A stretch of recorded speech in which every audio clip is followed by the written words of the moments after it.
वीर्य है तो जीवन है, वीर्य नहीं तो कुछ नहीं। मेरी हिम्मत तो नहीं हो रही थी ये लिखने की, क्योंकि आज की हमारी पढ़ी लिखी मॉडर्न पीढ़ी को ब्रह्मचर्य एक भद्दा मजाक लगता है। लेकिन फिर जब मैंने ये वाक्य लिखने से पहले इतिहास खोदना शुरू किया तो मेरे सामने ऐसे कई महात्मा और महापुरुष आए जिनके अखंड ब्रह्मचर्य की शक्ति को देख के लगा कि ये लाइन 100% सही है। भीम का पुत्र बर्बरीक, आचार्य चाणक्य, स्वामी शिवानंदा, जगत गुरु। एक शॉकिंग फैक्ट सुनना चाहोगे? नेशनल लाइब्रेरी ऑफ मेडिसिन की 2019 की एक स्टडी के हिसाब से हमारे देश में 9.8 मिलियन बच्चे सीरियस मेंटल इलनेस से जूझ रहे हैं। और जानते हैं इन बच्चों की उम्र क्या है? सिर्फ 13 से 17 साल के बीच। अब आप सोच रहे होंगे कि इस रिपोर्ट का और अखंड ब्रह्मचर्य का क्या संबंध है? अखंड ब्रह्मचर्य का मतलब होता है ऐसा ब्रह्मचर्य जो कभी भी भंग ना हुआ हो। यानी कि अगर कोई ऐसा इंसान है जिसने अपनी जिंदगी में कभी भी वीर्य की एक बूंद बाहर नहीं आने दी तो वो एक अखंड ब्रह्मचारी है। ऐसा माना जाता है कि 10 से 14 साल की उम्र के दौरान हमारा शरीर वीर्य बनाना शुरू करता है। लेकिन क्या होगा अगर बच्चे इस नादान उम्र में वीर्यनाश करना सीख जाए? क्या आपने वो वीडियो देखी है जिसमें कम उम्र के बच्चे रोमांस करते दिखाई जाते हैं? अब अगर इस छोटी सी उम्र में हमारे घर के बच्चे ऐसी वीडियो देखने लगेंगे तो फिर अखंड ब्रह्मचर्य तो सिर्फ एक काल्पनिक शब्द बन के रह जाएगा। आजकल हमारी सोसाइटी में काफी लोग ये तो बोलते हैं कि हमारे देश में अब महापुरुष पैदा होना बंद हो गए, लेकिन कोई ये नहीं सोचता कि हम अपने बच्चों को ब्रह्मचर्य की शिक्षा ना दे के उनके अंदर के महापुरुष को अपने ही हाथों से मार डाला है। और जब इतनी छोटी उम्र में बच्चे वीर्यनाश करना सीख लेंगे तो फिर बात बिल्कुल साफ है कि आगे जाके यानी 13 से 17 साल की उम्र में यही बच्चे कई सारी मानसिक बीमारियों का शिकार बनेंगे। आज के जमाने में हमारे पास भले ही एक से बढ़ के एक लेटेस्ट टेक्नोलॉजी है, लेकिन फिर भी मैं कहूंगा कि सदियों पहले का हमारा समाज आज की हमारी सो कॉल्ड मॉडर्न सोसाइटी से कई गुना आगे था। सदियों पहले इस देश में गुरुकुल प्रथा हुआ करती थी। जैसे ही बच्चों के अंदर कॉमन सेंस आती थी, माँ बाप उन्हें गुरुकुल पढ़ने भेज देते थे। इसी गुरुकुल में महाज्ञानी गुरुओं के बीच बच्चों का बचपन गुजरता था और यही सबसे बड़ी वजह थी कि उन बच्चों को ब्रह्मचर्य का सही ज्ञान छोटी सी उम्र में मिल जाता था। आज आप चाहे पृथ्वीराज चौहान या महाराणा प्रताप जैसे वीर योद्धाओं के नाम लो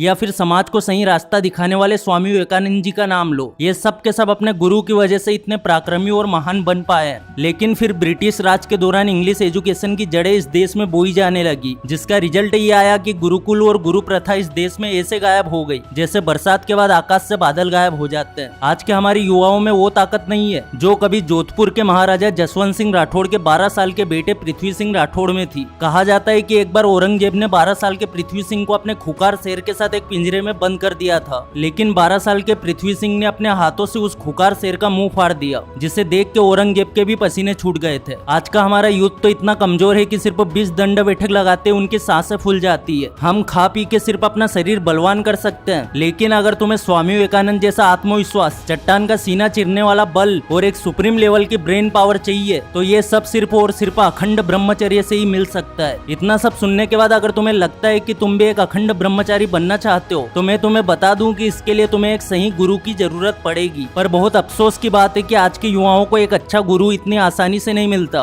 आज की हमारी ये लाइक, फॉलो और कमेंट करने वाली जनरेशन सिर्फ 10 सेकंड की वीडियो देख के किसी को भी मन ही मन अपना गुरु मान के फॉलो बटन दबाती है। ऐसे में ब्रह्मचर्य को सही से समझाने वाले गुरु को ढूंढना तो अमावस की रात में पूनम की चांद ढूंढने जितना मुश्किल है। हालांकि अगर आप में से किसी को कोई सही गुरु मिल गया है और वो उसके मार्गदर्शन में अखंड ब्रह्मचर्य के रास्ते पे चल पड़े तो आपकी जिंदगी में इससे बड़ी बात कोई नहीं है। लेकिन हमारे जिन युवा दोस्तों की जिंदगी में अभी तक कोई सही गुरु नहीं आया या फिर उन्हें कोई गुरु नहीं मिला तो उन्हें घबराने की जरूरत बिल्कुल नहीं है। देखिए, सिर्फ एक विश्वास की वजह से राम जी को सबरी माँ के घर तक जाना पड़ा था। बस आपको भी यही विश्वास रखना है और ये विश्वास आपको रखना है राम भक्त हमारे प्यारे हनुमान जी पे, क्योंकि अगर ब्रह्मचर्य की बात करें तो उनसे बढ़कर कोई गुरु नहीं हो सकता। अब मेरी इस बात को अपने दिमाग में किल की तरह बिठा देना। आप में से जिन लोगों को लगता है कि मेरी युवावस्था बर्बाद हो चुकी है, मैं गलत संगत में पड़ चुका हूँ, मुझे सभी गंदी लत और आदत लग गई है और अब मेरी जिंदगी का कोई मतलब नहीं है, वो एक बार बस सब कुछ भूल के श्री राम भक्त हनुमान जी के पास चला जाए। अगर तुम्हारा ब्रह्मचर्य बर्बाद हो गया है तो कोई बात नहीं, अगर सही गुरु नहीं मिल रहा तब भी कोई बात नहीं। सिर्फ बजरंगबली से कहो कि आज से मैं हर तरह की गंदी लत को छोड़ना चाहता हूँ, बस आप मुझे मार्गदर्शन दीजिए, फिर बाकी सब पवन पुत्र संभाल लेंगे। अब यहाँ तक का वीडियो देखने के बाद आप सोच रहे होंगे कि अच्छा तो चलो अब हमें या तो सही गुरु ढूंढना है या फिर अगर गुरु ना मिले तो हनुमान जी को गुरु मान लेना है। लेकिन दोस्तों, बात यहाँ खत्म नहीं होती। आप सबको ये तो पता होगा कि महाभारत के युद्ध में हनुमान जी भी थे, लेकिन शायद आपको ये नहीं पता होगा कि जब अर्जुन हनुमान जी से युद्ध में उनका साथ देने की प्रार्थना करने गए थे तब हनुमान जी ने कहा था कि साथ तो मैं दूंगा लेकिन मैं युद्ध नहीं करूंगा। उसके बाद हनुमान जी ने अर्जुन के रथ पे एक ध्वजा में समा के पूरे युद्ध में पांडवों का साथ दिया था। इसका मतलब समझे आप, कौरवों की सेना ज्यादा थी, उनकी सेना में एक से एक महारथी भी थे। दूसरी ओर पांडवों की सेना में श्री कृष्ण और हनुमान जी थे,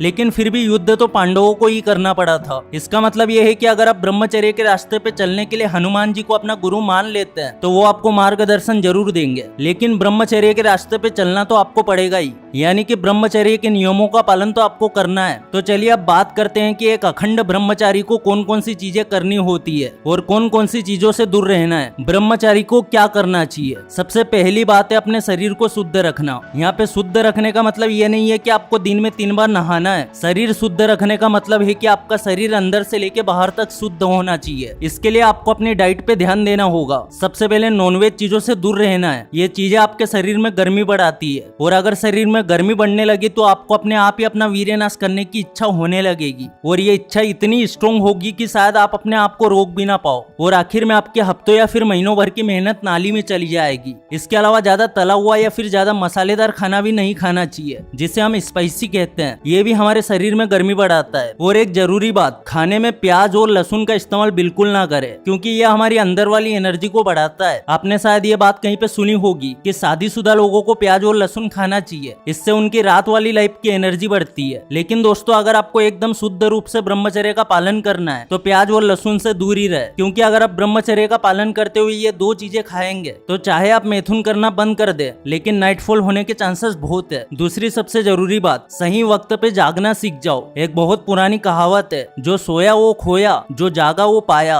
अगर एक मामूली इंसान की बात करें तो उसके लिए सुबह 7, 8 या फिर 9 बजे उठना ठीक है, लेकिन एक ब्रह्मचारी के लिए ब्रह्म मुहूर्त में उठना बहुत जरूरी है। देखिए, एक ब्रह्मचारी के लिए उसका मन शांत और फोकस्ड होना बहुत जरूरी है। इसीलिए अगर आपको ब्रह्मचर्य के रास्ते पे चलना है तो ब्रह्म मुहूर्त में उठने की आदत को अपनी लाइफ का हिस्सा बना लो। ब्रह्मचारी को क्या नहीं करना चाहिए? अब यह बात सुनते ही आपके दिमाग में फट से यह बात आएगी कि बस किसी तरह से वीर्य को बचा के रखना है, पर यह आधा सच है। पूरा सच यह है कि हमें हर उस चीज या हर उस इंसान से दूर रहना है जिससे हमें गंदे विचार मिलते हैं। ब्रह्मचर्य नाश सिर्फ वीर्य बहाने से नहीं होता। अगर 1 सेकंड के लिए भी आपके दिमाग में कोई गलत विचार आता है तो भी आपका ब्रह्मचर्य नाश हो जाता है, फिर भले ही आपने वीर्य ना बहाया हो। इसीलिए ऐसे लोगों से दूर रहो जो तुम्हें गंदी फिल्में या गंदे वीडियो देखने के लिए जोर देते हैं। अगर आपके मन में कोई गंदा विचार नहीं जाएगा तो फिर शायद ही कभी आपको खुद से वीर्यनाश करने की इच्छा हो। देखिए, ब्रह्मचर्य एक ऐसा विषय है जिसके बारे में मैं आपको जितना भी बताऊं कम है। कई सारे शास्त्र, कई सारे वेद और कई सारे पुराणों में इसके बारे में बताया गया है, लेकिन एक छोटे से वीडियो के जरिए इसके बारे में सारी बातें जान लेना ना तो आपके लिए मुमकिन है और ना ही एक वीडियो में आपको सारी बातें बताना मेरे लिए मुमकिन है। तो आज की वीडियो को हम यहीं पे खत्म करते हैं। अगर इस वीडियो से कुछ भी सीखने को मिला है तो वीडियो को लाइक जरूर करना, चैनल पे नए हो सब्सक्राइब जरूर करना। फिर से लौटेंगे एक नई वीडियो के साथ, तब तक के लिए धन्यवाद।